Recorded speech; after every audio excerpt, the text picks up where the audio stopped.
Okay, so this week's week 6. Again, I talked about Thursday's lab is going to be covering IE security and specifically looking at ways to secure that IE channel, Internet Explorer through IP. You can secure it, and then also there is built into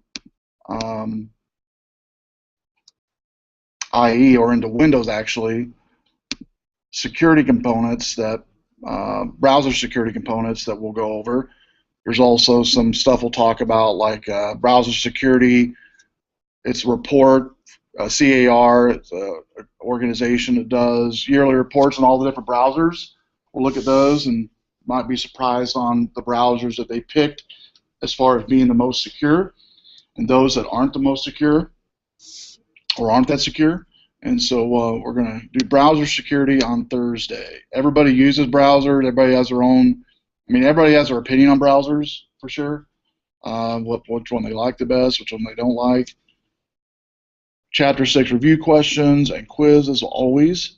I'm using, by the way, tonight LibreOffice, which is an open source Office app that's a lot like Microsoft Office. I do recommend if you don't have an Office suite on your computer, Mac or PC, you can download LibreOffice at no cost, and it's very nice. You can read Microsoft file format and create Microsoft file format from LibreOffice. And so I know your papers are coming up and your research paper and presentation. You don't need to use Microsoft for that. LibreOffice works just fine. Some of you might, I know some of you shaking your head as you've used it before. Anybody used it before in here? Raise your hand if you've used LibreOffice. Okay, I'll write it on the board. It's actually very, very close to Microsoft, but totally open source. Other thing I need to remind you guys is we're going to be turning off the PCs in here at the end of class on Tuesday and Thursday. Not Thursday, but Tuesday. We have a class in here after you guys on Thursday. And so just remind you to do that if you could on the one that you're on. So when you do come in, most likely on Tuesdays, this is the first class, they will more than likely be off when you come in. Nice thing about newer PCs is hopefully it won't take too long to boot up and be up and running. So, I wanted to actually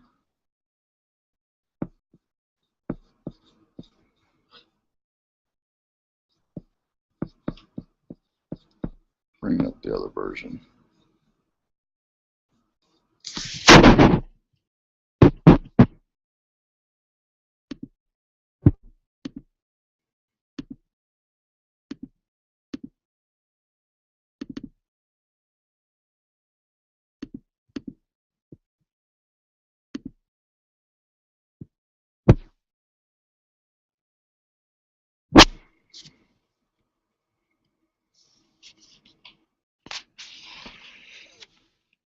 Okay.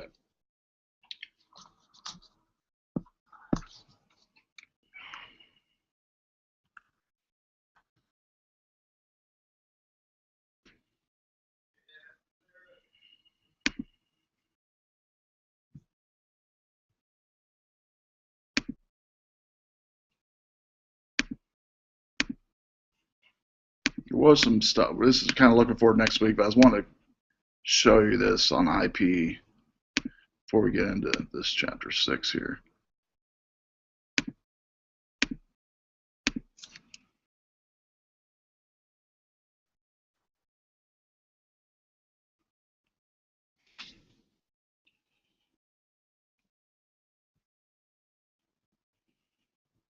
Okay, this one right here. That's good enough.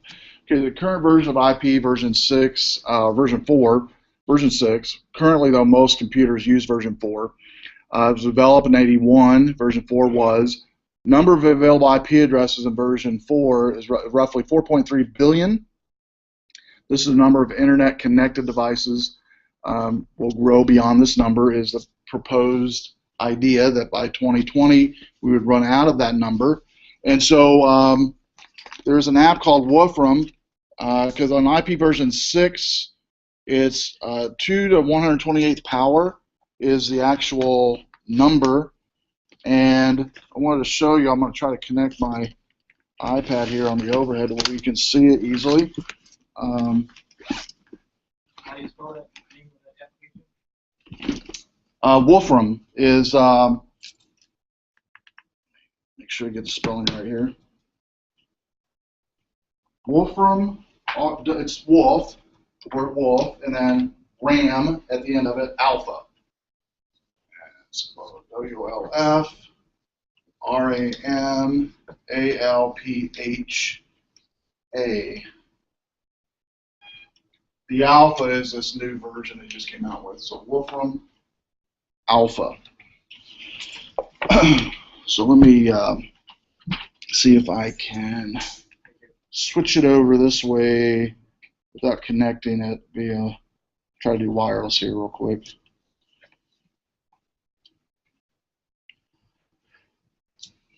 Let me set up here.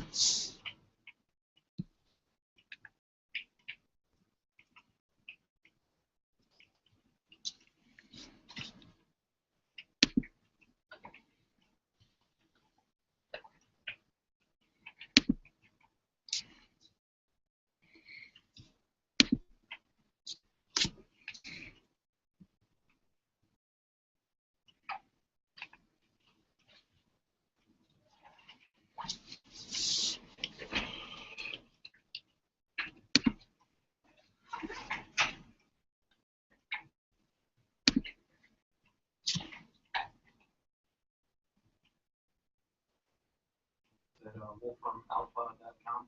Yeah, yep, yeah, you can go to the website too. Yep, definitely.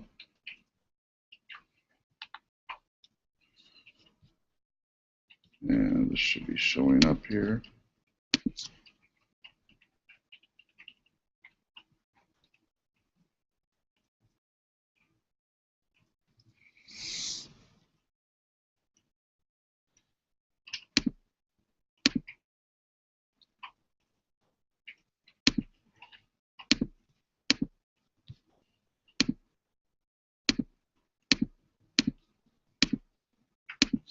Let me launch this here.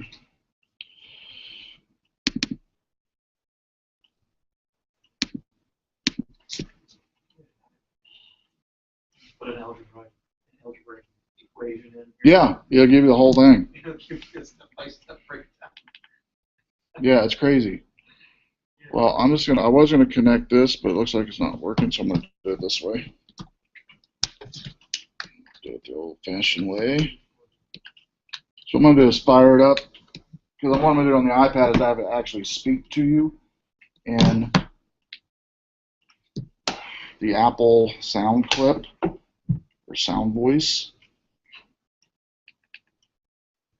So switch over here in a second.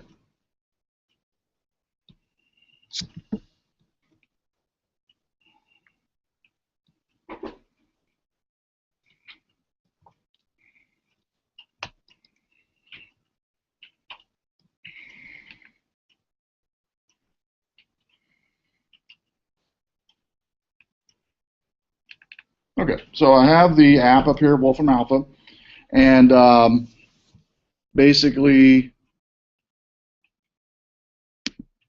we're going to put in here the equation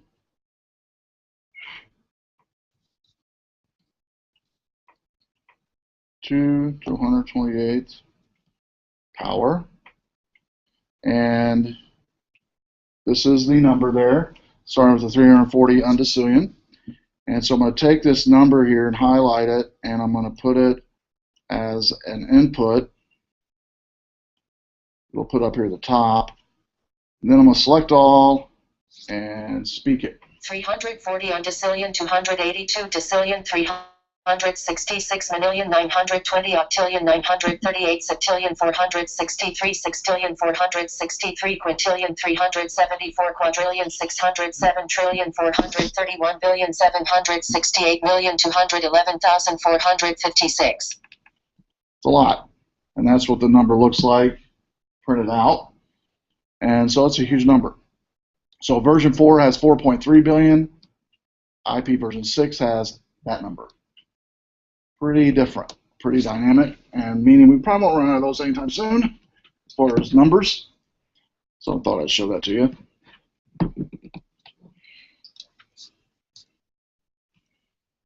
And Wolfram is definitely something I definitely recommend you getting and playing with. You can find out any information, important information or senseless information, but it's always constantly updated. I was talking to somebody earlier, they even have a way to put in there other languages and convert it, and it'll speak it. Or if you're in another place, you can actually get translations through Wolfram as well. And so this chapter is on network security fundamentals, specifically pertaining to devices and how they're used on a network. And first thing out of the chute here it talks about is not all applications designed are written with security in mind. In fact, the opposite could be said. All right, some applications like Cain and Abel is written with security in mind, definitely, but to thwart security or to manipulate security for ethical and unethical uses. So because of that, the network itself must provide protection needed for folks in your building, behind your firewall. Networks with weak security invite hackers. Aspects of building a secure network: the devices themselves, the network devices themselves, network technologies, and then thirdly, a design of network itself. And all of these, by the way, we've mentioned this already a number of times, is fluid in IT. It's constantly fluid, or should be, meaning what worked 20 years ago might still work, but is it the best? Is it the most ideal for your situation? With the advent of bring your own devices to work, the advent of malware, viruses, multiple users remoting in now to your network, multiple guests coming into your building to connect to Wi-Fi, it ever increasing the need for security and the need to secure a network is it more increasing, and that's why the jobs in this area are more increasing every day. Standard network devices going on. Security devices found on a network provide basic level security. OSI, the OSI model started in '78, revised in '83, still used today, is a rough illustration of how networks data flows on a network and how data is handled on a network. OSI model breaks down into 7 layers. Each layer has a different task that's it's used for, and each layer cooperates with adjacent layers. And a lot of times in an OSI model, you'll actually see overlapping of layers, as you'll see here. So starting with layer 7, and in fact, if you take any networking test, whether it be a Network Plus, whether it be Security Plus, whether it be beginning Cisco certifications, you're going to have to know the OSI model and be able to not only know what each layer is, but describe it roughly. So layer 7, application layer, is the top layer, provides a user interface to allow network services. Then you have layer 6, presentation layer. This is concerned how the data is presented and formatted. Session layer is permitting 2 parties on the network to hold ongoing conversations. It keeps the session alive. Transport layer figures out how data can get there error-free. And this is a layer actually that determines when things are established as far as connection and when things are terminated as far as connection. Network layer picks up the route of the packet and handles the addressing, like say source MAC, destination MAC, source IP, destination IP, network address. Layer 2, the data link layer, is responsible for dividing the data into packets. I like to use the analogy of a caboose on a train. It takes the packet, the data, and it divides it evenly across the network as the data is flowing, and then on the other side, it puts them back together, because we're going to do the reverse here in just a second. And then physical layer is actually starting with your NIC card. on your computer, all the way to the motherboard. The job of this layer is to signal the network that's receiving the signal on the network. So if we do reverse order on this from your NIC card coming into your computer, physical layer is the actual physical components of the network, which would be your switches, your routers, your Cat5 cable, your fiber cable, your NIC card, your motherboard, all the way into the actual CPU of your computer, the physical stuff. This is the physical part. It takes that information, which is coming through the network in a binary format, and goes right into the data link layer. The data link layer begins to take those packets that are in that caboose and put them back together, begin assembling those, begin looking at what kind of data it is. Is it, say it's a media file, say it's a video file, say it's a music, say it's a document, whatever, an email.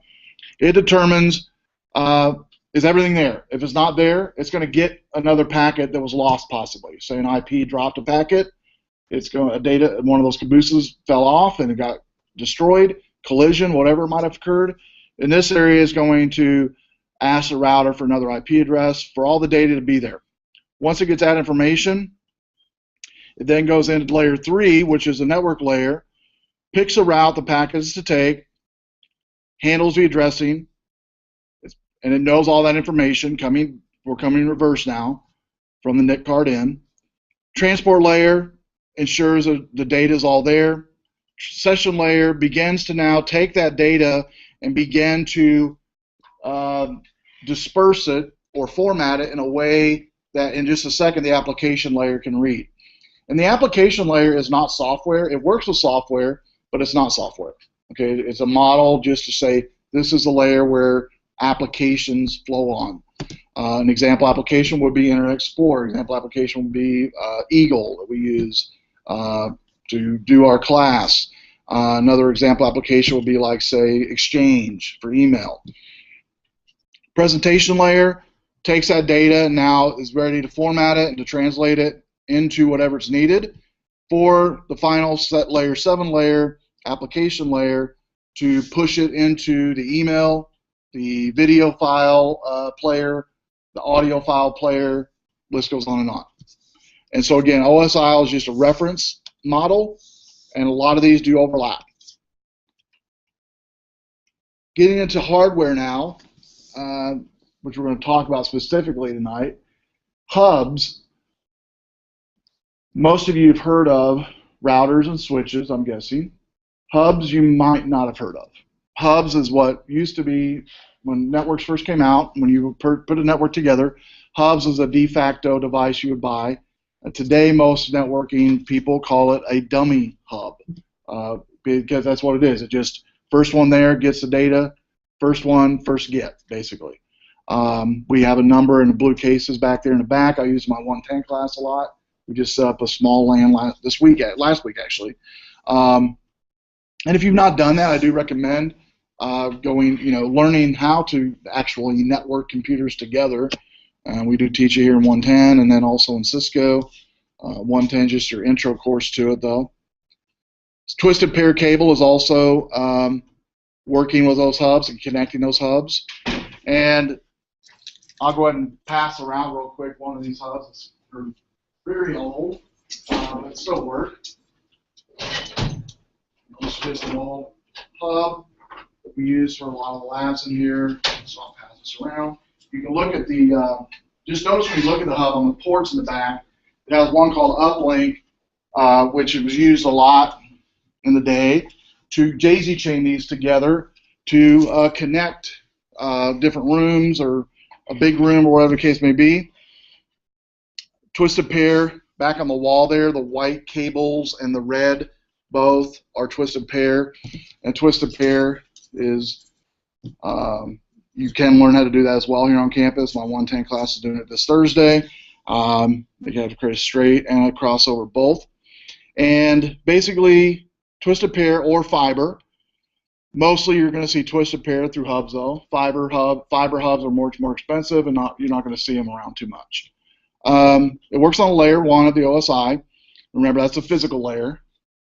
And it does not read data passing through it. It just translates data, pushes data, basically. Pushes data. You plug in your Ethernet, I plug in my Ethernet, we can now talk to each other. It serves as a crossover mechanism on the network. Or if you don't have a hub, you can use one of those red cables in the back, which is a crossover cable that crossovers those two links on both ends, two wires on both ends to communicate. And so it's ignorant of data source and destination, doesn't care. Rarely used today because of security vulnerability. But they are very fast, very efficient, and they work for internal networks purposes. So behind a firewall purpose type of thing, it works fine. You can still buy hubs. D-Link makes them still.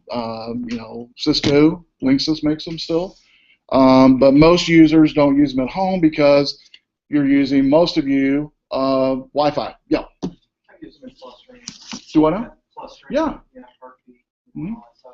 Clustering spot with each other. So you can do that. Yeah, definitely. Yeah, and it's fine to use it for that. And they're usually a little cheaper too if you're having to buy a number of them. A little cheaper to buy them, like $20-25. You can buy a nice, decent hub to do the job. But again, rarely a home and also small businesses won't buy them because it says here internet security. I don't think that's the case. I think it's just it's people just don't know about them. People just aren't aware that you can buy them. They aren't aware what they're for, and they just buy the Wi-Fi router that has 4 extra ports. And they go, okay, we'll just use those to do our networking, which for most cases works fine. And you have your built-in firewall and everything there too. So switches is the next piece of hardware, and you might have heard that. If you haven't, no big deal. It's an intro course here. It just basically is a network switch that connects network segments. We have a couple in the back of the room there. You can actually open up before you leave if you want to. We moved our switches up here. We had one up here. Now we have 2 switches. I think we have 1 per row now, if I'm not mistaken. Is how we set it up. And PIX router and 2 switches. We moved to 2 boxes back there. And it just basically connects segments of networks together. It operates on layer 2 of the OSI model. It determines which device is connected to each port. It can forward frames sent to a specific device, or it can broadcast to all devices. It uses a MAC address to identify the devices on a switch, and it provides better security than hubs. They're not dumb. They're fairly smart, fairly intelligent switches are, and they can be configured to segment networks for you. You have to do it, but you can set in the data, set in the file, the data up there, log into it remotely or through those blue cables in the back there in the middle to go into switches to do your configuration. Network administrators should be able to monitor network traffic, helps identify and troubleshoot. You can monitor it with stuff like Wireshark that we went over so far this semester. You can monitor it with a number of different tools we'll learn how to use this semester, both open source and commercial. Some monitoring traffic that you'll look for, traffic monitoring that you'll look for is ports, making sure ports are being port mirroring, and network tap, basically testing an access point. This is basically where a separate device is installed between 2 network devices to determine that port access to make sure it's working, or maybe make sure it's not working, that you don't want it to work. You want it to not work. You don't want it to flow. So you drop port 21, you don't want anybody to use it. You want to do some network taps every once in a while just to make sure that indeed is working, because iteration of IT, updates, changeover, employee changeover, whatever, hardware changeover, things can kind of get lost in the cracks. It's always good to kind of have someone go through and do validation and follow up every once in a while with these things. So here we have an example of monitor computer and port mirroring. So the monitor computer, you notice, is just sitting here on the left. Doesn't have to be a special PC. It can be an old one, actually. A lot of times works fine. It's just monitoring, running maybe some open source commercial product stuff on it. Goes into a mirror port on a switch, and from that mirror port on the switch, or from that port on the switch, you'll notice the other ones down below are actually serving as connections from the main switch. So we've got 3 lines coming out from the middle switch into 3 switches below. Each one of those switches have 3 computers connected to it. You have more than that, but that's a crude example here. And then on the very top level is your first line of defense, which is your router. That's data coming into your network and data flowing out. So the router is going to be your first line of defense on, okay, what do you allow in? What do you allow out? So most people think in terms of coming in network security when they first start learning, but a lot of it, believe it or not, has to do with going out as well. What data do you allow out of your network? An example would be maybe you don't want anyone to be able to use ping technology on any computer on campus or any computer in your building. You can block that. You can block people from using FTP port through the router. You can block a whole bunch of things. One of the simplistic examples is web server. Most businesses have web servers, right? They can put in a rule in the router to say they have 3 public IP addresses given to them by Comcast, and they're going to use one of those or maybe 2 of those to when a user types in the domain for that business, like abc.com, it's going to see those public IP addresses, and it's been configured on, say, GoDaddy to point to those public IP addresses. Well, when people type in your IP address or they type in the abc.com, it's going to go to that router, and then the router can be configured to say, okay, you're going to go to this local IP address, which is your web server, for connectivity. All right, for somebody to grab a website, grab a file, wherever the case may be. So rules can be set up and are generally set up. It's not just you open a box up and the router's ready to go. Usually console in and begin setting up rules. Now, there's basic command rules, and you can learn these in Cisco. Basic command rules for routers on how to create rules, how to save rules, how to back up rules, and rules can be, I'm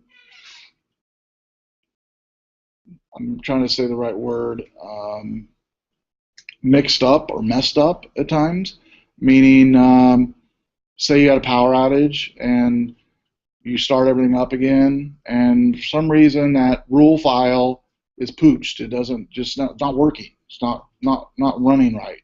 That's where backups come in, because it's really easy to back it. Well, if the device is still good, which it might not be, the device is still good, you can console in and just upload that new rule file that you have a backup of, and you're good to go.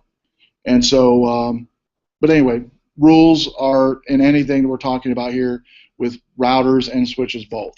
For routers, you're mainly talking about rules set up for IPs coming into the building, where they're going to go.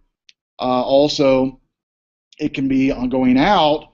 It could be what you want blocked going out for users not to be able to use certain ports, or certain IP addresses too. You can block certain IP addresses or IP ranges as well.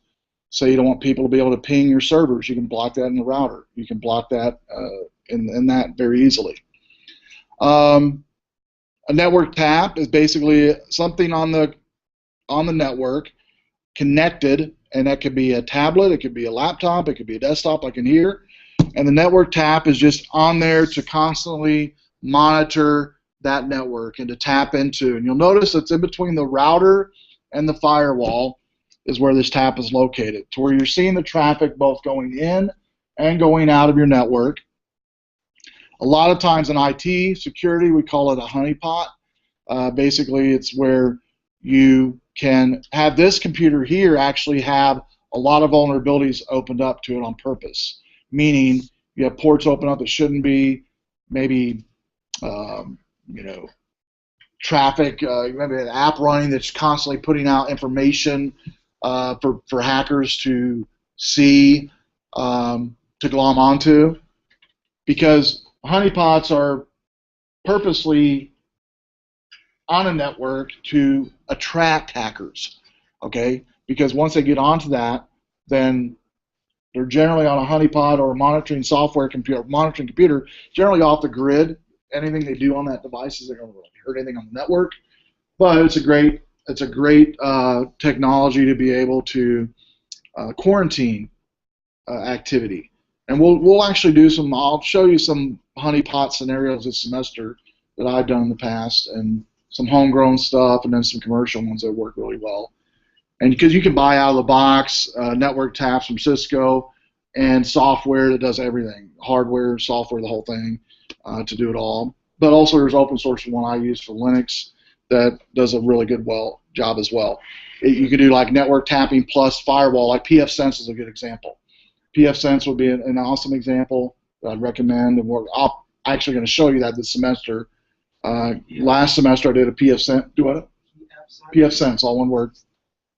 Last semester I did a little, about 4 students I think that came to it, that I showed them how to configure pfSense for routing, for firewall, and for monitoring.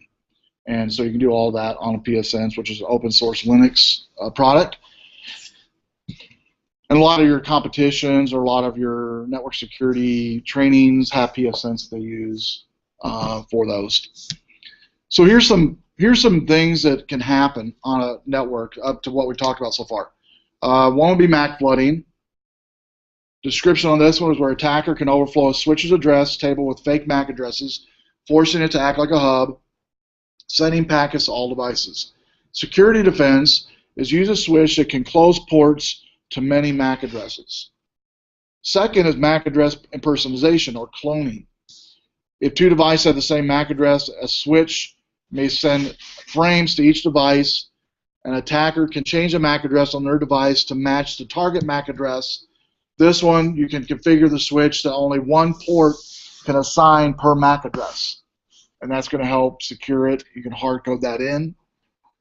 ARP poisoning, we did this a little bit last week. The attacker sends a forged ARP packet to the source device, substituting the attacker's computer's MAC address.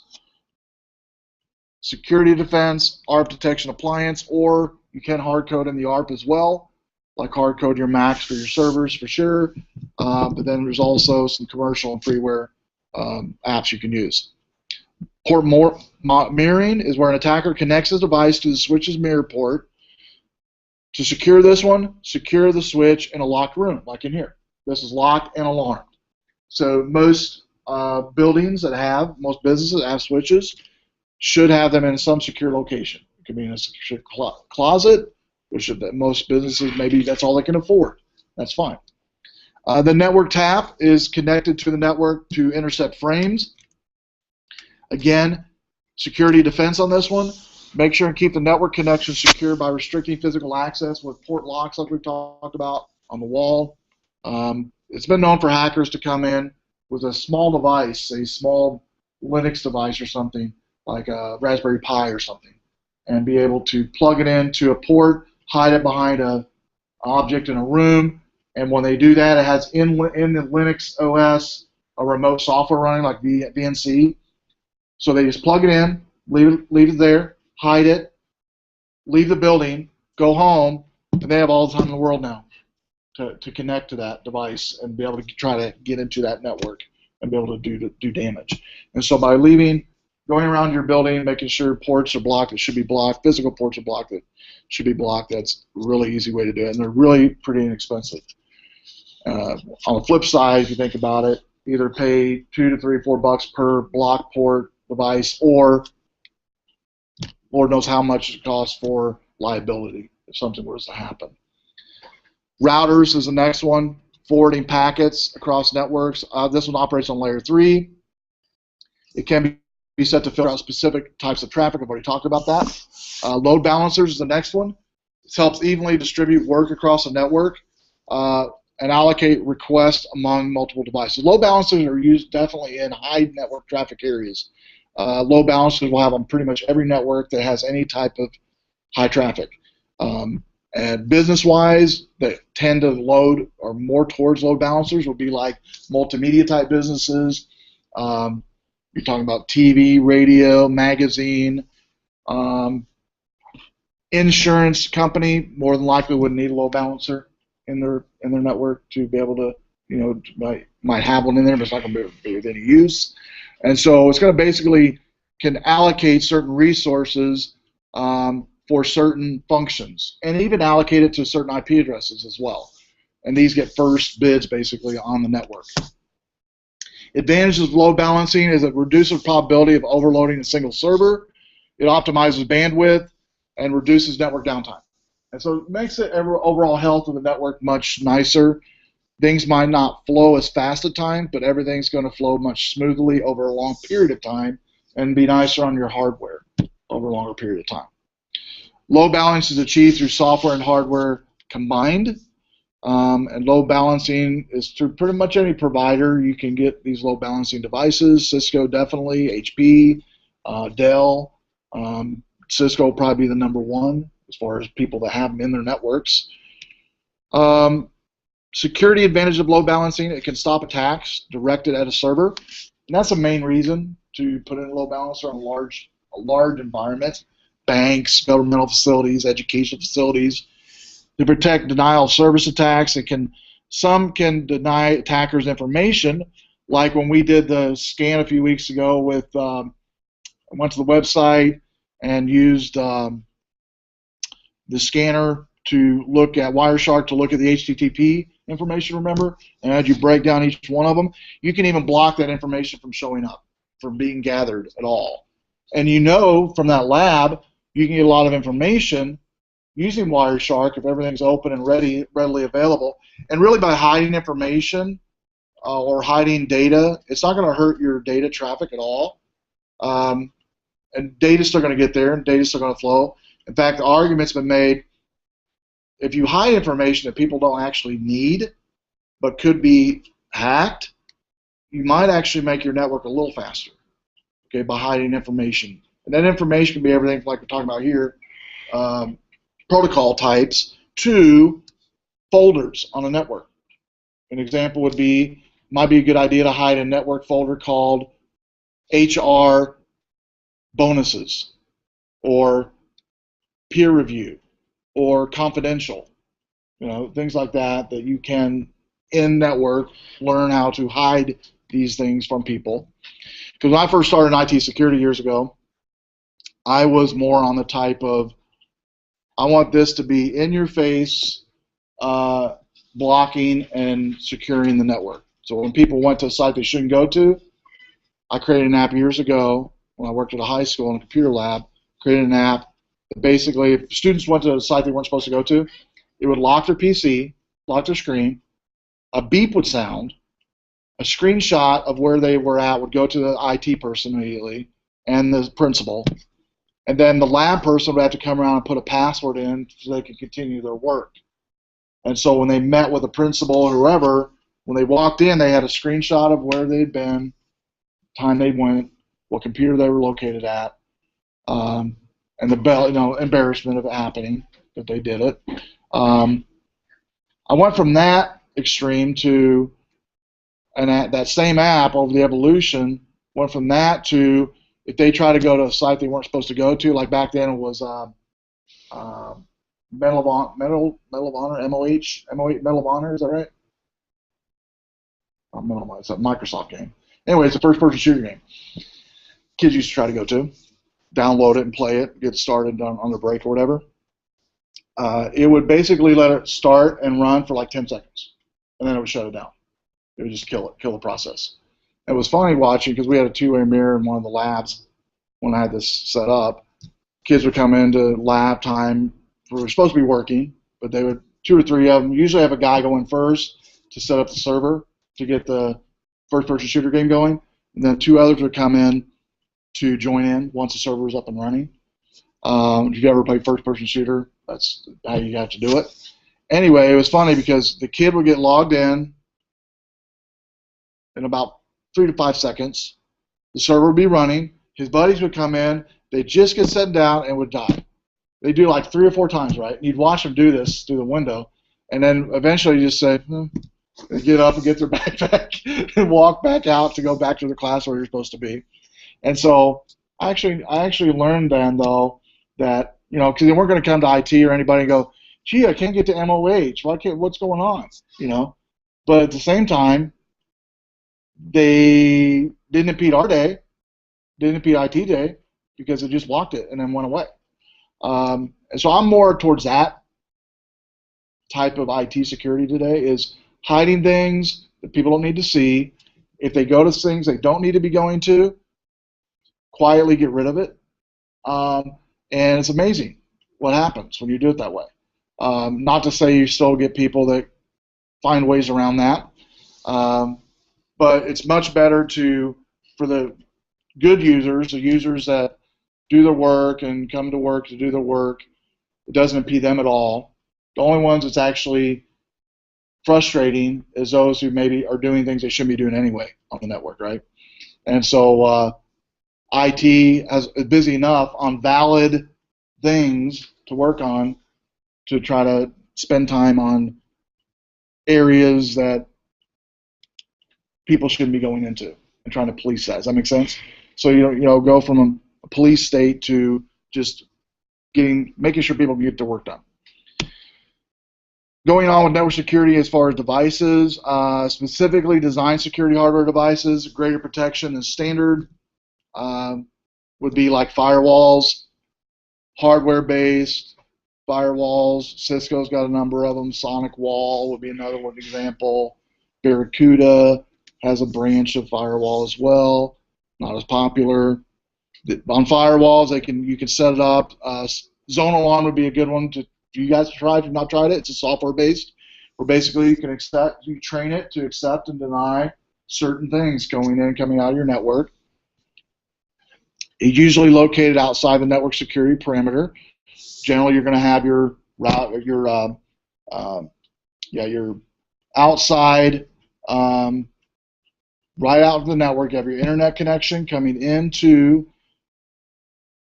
right into your firewall, and then from your firewall into your network. So here we have an example of a router right from the internet, right after the router, firewall. And some of these devices actually have both built in today that you can buy, like the ones at your house are going to be combined at router and firewall both. But in most commercial locations, they're going to be separate. And then before the switch is ever hit with the internet connection, it's went through the rules on the router and the filtering on the firewall. Okay? And a couple examples I already mentioned for open source firewall that you can put on any old PC would be pfSense is an easy one. pfSense you can actually install on the tutorial I did that I'll give you guys here in a couple weeks is using virtual machine installing pfSense. And basically you set up 3 PCs in a virtual world. 1 PC is pfSense, 2 PCs are external, and you show how pfSense can block and give access to one of the 2 PCs using pfSense. And so firewalls, though, and even routers are only as good as they're configured. Okay, it takes time. It took me about 2 years to figure out, literally 2 years to configure routers and firewalls, and staying up all night sometimes and reading the Bibles on firewalls and routers and pulling my hair out, so I get some of my gray hairs from. But once you figure it out, and some of you might take shorter time than that. For me, I'm the type of learner to where I have to not only read it, but I have to do it a number of times on top of reading it and fail a number of times before I get it.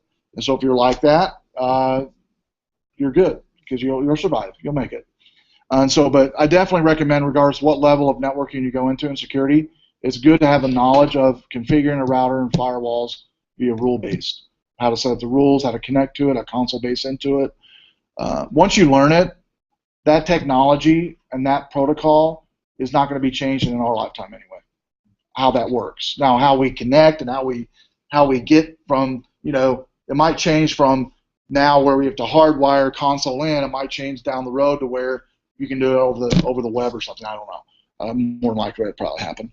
But definitely recommend taking a class here, or even on your own, learning your own.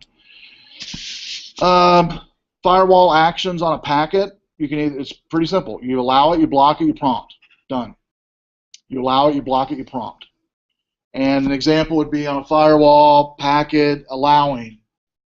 Okay, I'm going to allow everything that comes in that has a .edu extension, every website.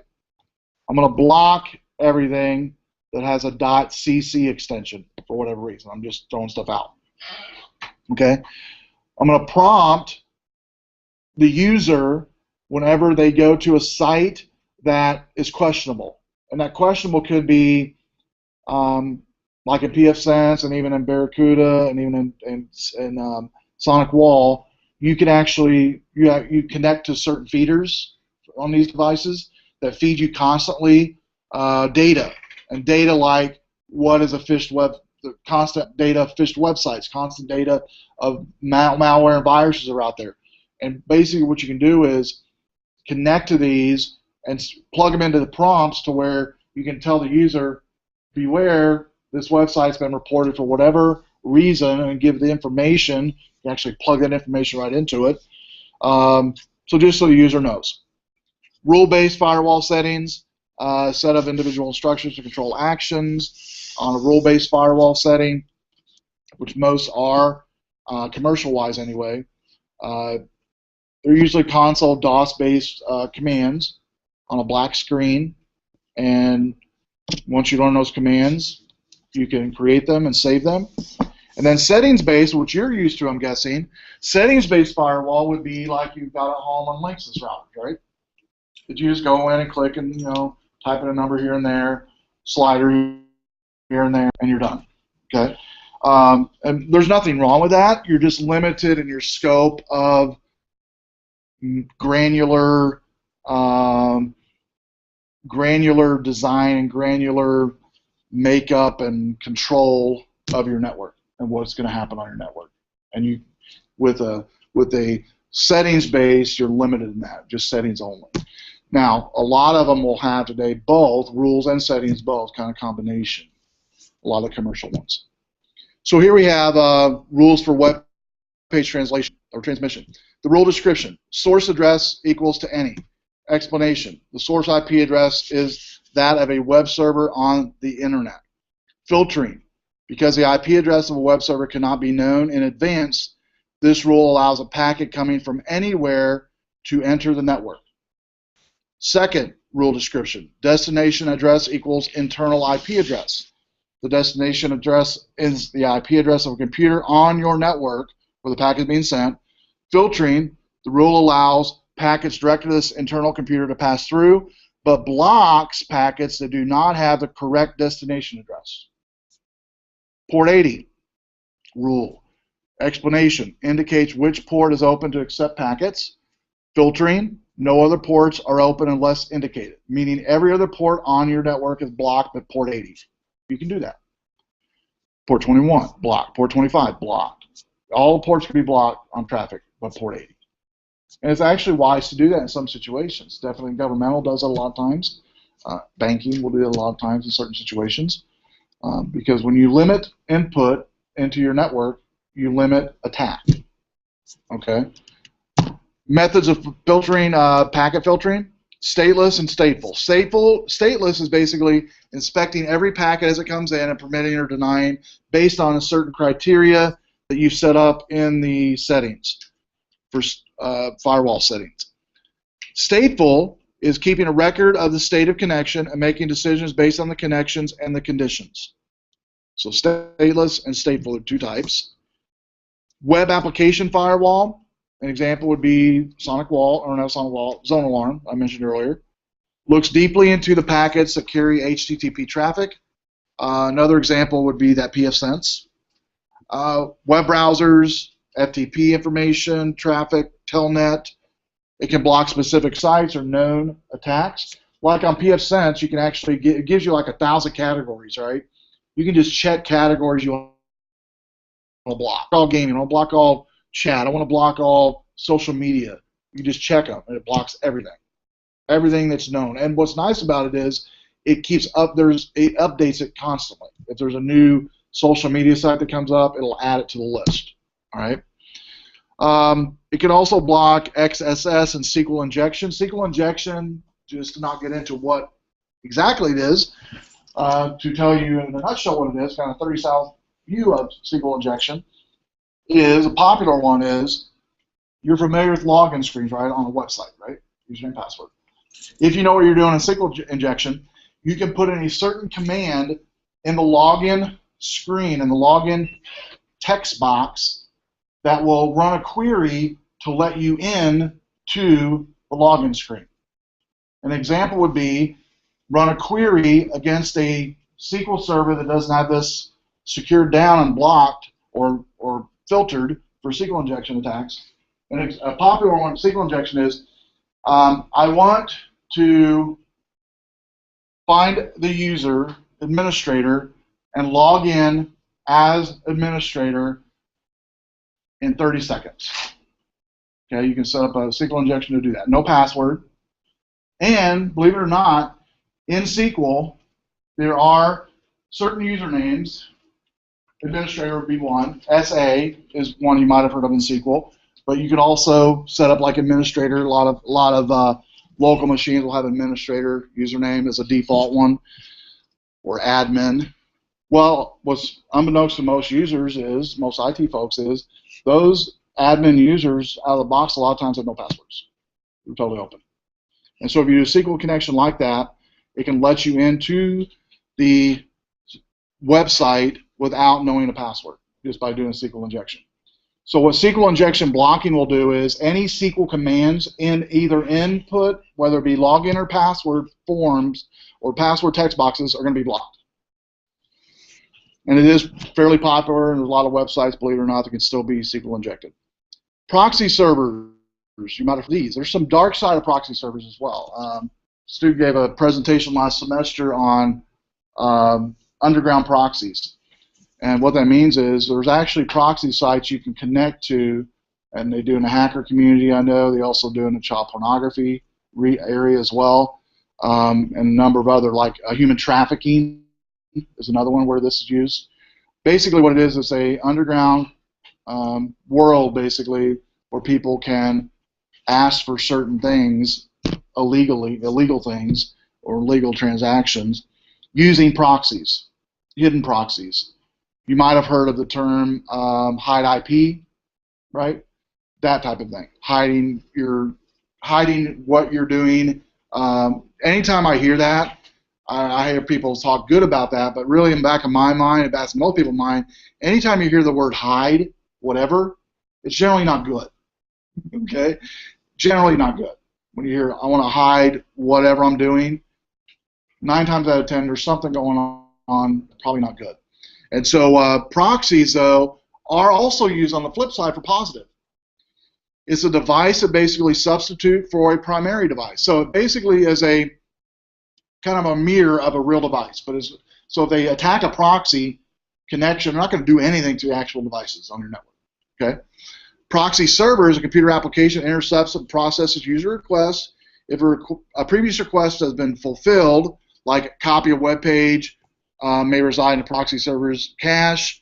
If not, a proxy server's request item from an external web server using its own IP address. Here's an example of proxy. You've got, again, internet, router, firewall, but in between the firewall and the switch, you got a proxy server.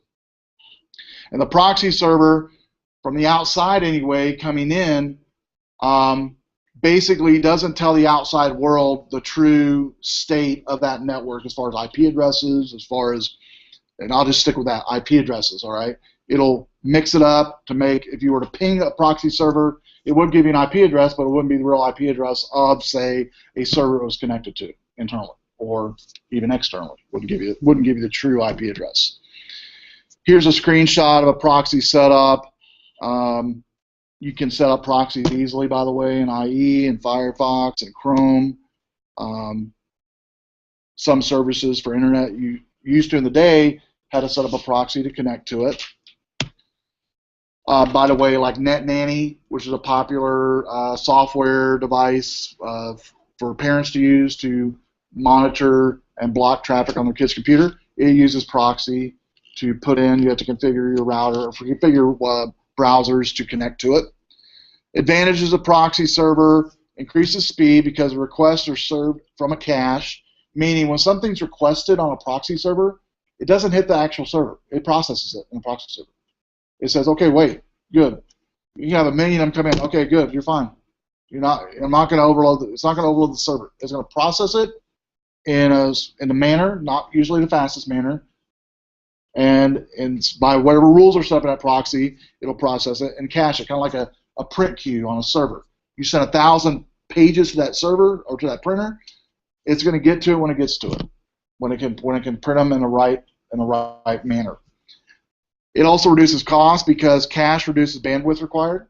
You can have the fastest network in the world, put a proxy server in that network, and it's going to definitely reduce bandwidth because it's going to, every request is going to go to that proxy server and stay there in the proxy server. It's not going to be just out there on the network, just kind of going crazy. It's going to be in the proxy server alone, so it's isolated.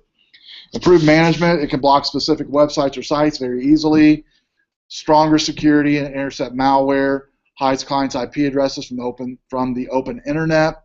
And that's a good thing internally when you're in business, because when people are sending emails outside of your building with a proxy server in between your client and the outside world, when they see that IP address in the header of the email, it's going to be a bogus IP address. It's not going to be a valid one. It's going to be coming from the proxy. Reverse proxy does not serve clients. It routes incoming requests to correct server, and it reverses proxy IP addresses visible to outside world users. And so internal servers' IP address is also hidden. So proxies, and I'll end on this one, both secures internal network stuff and external network stuff on your network. A lot of people actually don't, they've heard of proxy, but they never really looked into it. It might be a good thing for you guys to look into. I actually have, in a couple of weeks, when I show the lab for the PFSense, I also give you some information on proxy that I think is well worth looking into. Freeware software you can use for proxy to secure a network, actually, a small network. So maybe if you work at a place that has a small LAN and you want something to secure a little bit better, proxy might be an actual way to do it. And it's real cheap and a lot of times free to do. And so that's it for tonight. I did want to mention one other thing before Thursday's class is, the job stuff on the website, myrvc.org. If you know anybody who needs a job, there are still some postings out there that have yet to be filled. If you know anybody who needs a job in IT that's out there right now, if you go to myrvc.org, take one of these cards with you before you leave tonight and give it to the people that you know that needs a job, or you know a student or a potential student, you can give it to them as well. And we're going to be making more of these, by the way. And so if you wouldn't mind taking one of these before you leave tonight, that'd be awesome, or a couple of them. I got a handful up here. Any questions? All right, see you guys Thursday. You want to? Yeah. Okay, cool. Awesome. Yeah, I think it was last Tuesday? Yeah, last Tuesday I went to a thing at the BMO. It had 2,000 ninth graders. Oh. And it was a constant flow of traffic talking to ninth graders about our division, about what we teach and stuff.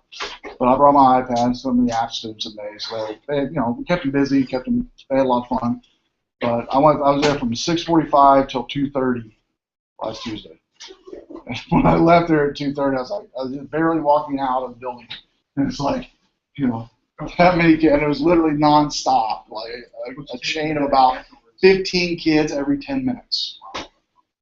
Every 10 minutes. It was pretty awesome. They got some good information and hopefully help some of them out. So, but we created those cards for that event, and we're getting more made. So you guys take some with you if you want. That'd be great. Give them to somebody, or lay them around places. That'd be great too. Thanks a lot. Mm-hmm. Take it easy. Yep. We'll see you. How'd your meeting go on the Pretty good. Wi-Fi? I know it's still out there, but. Yeah, I got to talk to the guys and start working on some techniques. We're going to do some monitoring of art. Okay, cool. Probably. Good. And she basically said, because she bought the book for my class, she said that that was worth the price of the book just because of that. Yeah. Mm-hmm. So that was nice. Yeah. Yeah, I knew we were still going to have it, but there's, like you said, we talked about that last week. There probably just be there should be some type of monitoring. I would think there would need to be specifically for the Child Pornography Act, right? Well, she said that there, or maybe not. That is a very gray area. Really? Right. So I'm not sure how they're getting around it. She seemed to think that we were okay because she passed it on to the uppity ups. Yeah, the lawyers pass it through. That's all you got to do. Yeah. So it used to be that we had to monitor for that, but I know. we caught all kinds of grief from some some people that didn't want to be monitored and said, I use this content to teach. Right. One person's pornography is another person's curriculum. Oh yeah, you're right. I know. So it's very interesting on how people use that kind of. So there'll be no prompt logging, right? From according to last time I talked to Brad. I'm hoping Which that really, I can I guess, persuade them to create a dummy account, have a splash screen, do some ARP monitoring to see if we have any suspicious activity. Just like you do when you go in a hotspot area, right? Like go to Starbucks or McDonald's or whatever, you click the OK button, right? Right. The way I sold it to her, I says, well, I don't know if we want to be on the news, because somebody gets hacked here and they report it to the news. Do we want that kind of publicity, or do we want to be proactive about it? Sure. Because of course we want to be proactive. Oh yeah, for sure. Of course, that's what you're there for. So bring that stuff to her. So so she's talking about that. Good. And, I'm really interested in like the honeypots. Yep. Stuff like that. The white hat hacking. Yeah, PF Sense is a good one. That does. I show in that tutorial. I've already created the video. The tutorial's out there, and what I'm going to do is post it on our site. That way, you guys can do it anytime because it's a video tutorial plus a handout step by step on how to create the 3 clients on VMware and to go through and set up PF Sense on one of the VMware's installs, and then go through a little tutorial on how to configure it. So, yeah, it doesn't cost anything. So, hey, how did you get? You said you took a class on writing grants for. I did, yeah. I was out of Asheville, North Carolina, and I have the information at home. I don't have it off the top of my head. If you email me, I will find out the name of the company. But they're really good. It was like a 3 or 4 day thing. Business paid for it here in town. It was actually Rockford Christian that paid for it before I moved here. So yeah, I'll find out that information. But the one I went to is in Asheville, but they have them all over the place. It's like a 2 or 3 day thing. You go and they teach you all the ins and outs of grant writing, all the resources, and so when you leave, you literally have a box full of stuff. Cool. Yeah. That's interesting. There's a lot of cool stuff out there, not just for businesses, but even individuals, like creating grants to run your own business and stuff like that. Become an entrepreneur. And well, I was interested in sustainable living, but more specifically aquaponics. I've seen a lot of ministries take their knowledge of aquaponics to third world countries and help them set up an aquaponic farm and help sustain a village. That'd be awesome. That is neat. That would be awesome. Well, shoot me an email, and I'll give you that information of that company that I used then. There's tons of them out there. This one was really good for training. It wasn't that expensive. So. All right. Yeah, cool. Thanks. All right, man. See you Thursday.